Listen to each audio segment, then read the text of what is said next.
বিধানসভা নির্বাচনের আগে একের পর এক ধাক্কা তৃণমূলে, আর শাসক দলকে সেই ধারাবাহিক ধাক্কা দেওয়ার কাজটা করে যাচ্ছেন প্রদেশ কংগ্রেসের এক সিনিয়র নেতা। তৃণমূলের এক বিশ্বস্ত সৈনিককে ফেরালেন দলে। বাংলার ভোট এবার কংগ্রেসের কাছে খুব গুরুত্বপূর্ণ। একদিকে শূন্যতা কাটানোর লড়াই, অন্যদিকে এমন এক সিদ্ধান্ত তারা নিয়েছে, ভোটের ফল যদি ভালো না হয় তা নিয়ে অবধারিত চর্চা হবে। ফলে চাপের মধ্যেও কংগ্রেস কিন্তু অন্য লড়াইয়ের বার্তা দিচ্ছে, আর তা সম্ভব হলো অধীর রঞ্জন চৌধুরীর জন্য। 25 বছর পর তৃণমূল থেকে কংগ্রেসে ফিরলেন আবু সুফিয়ান সরকার। 1996 সাল থেকে 2001 পর্যন্ত ভগবানগোলা কেন্দ্রে কংগ্রেসের বিধায়ক ছিলেন সুফিয়ান। পরবর্তীকালে তিনি তৃণমূল কংগ্রেসে যোগ দেন। দীর্ঘদিন জেলা আইএনটিটিইউসির সভাপতির দায়িত্ব সামলেছেন। কংগ্রেস তো বটেই, তৃণমূল কংগ্রেসেরও যথেষ্ট প্রভাবশালী নেতা ছিলেন। একাধিক কর্মী ও সমর্থককে সঙ্গে নিয়ে প্রাক্তন প্রদেশ কংগ্রেসের সভাপতি তথা বহরমপুরের প্রাক্তন সাংসদ অধীর রঞ্জন চৌধুরীর হাত ধরে ফের পুরনো দলে যোগ দিলেন বর্ষিয়ান নেতা। কংগ্রেসের দাবি, বিধানসভা নির্বাচনের আগে ভগবানগোলা বিধানসভা এলাকায় কংগ্রেস আরও শক্তিশালী হল। তৃণমূলের অবশ্য দাবি, সুফিয়ান তৃণমূল ছেড়ে কংগ্রেসে ফিরে যাওয়ায় তৃণমূল দল হাঁফ ছেড়ে বেঁচেছে। 2021 সালের বিধানসভা নির্বাচন ও 2023 সালের পঞ্চায়েত নির্বাচনে সুফিয়ান দলের হয়ে নাকি ভোট করেননি।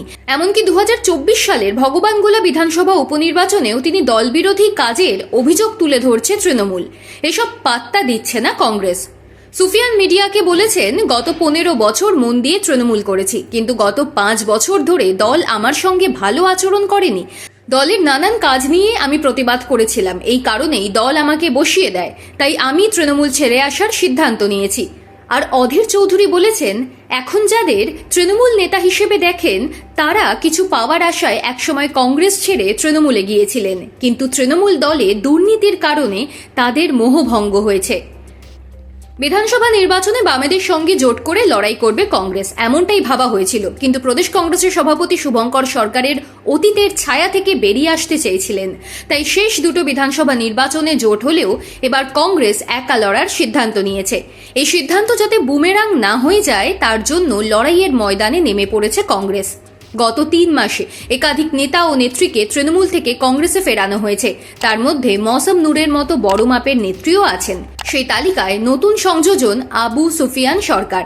294টা আসনে প্রার্থী দেওয়ার থেকেও বিধানসভা নির্বাচনে কংগ্রেসের সবচেয়ে বড় চ্যালেঞ্জ সব কেন্দ্রে প্রচার চালানো, বুথে বুথে এজেন্ট দেওয়া।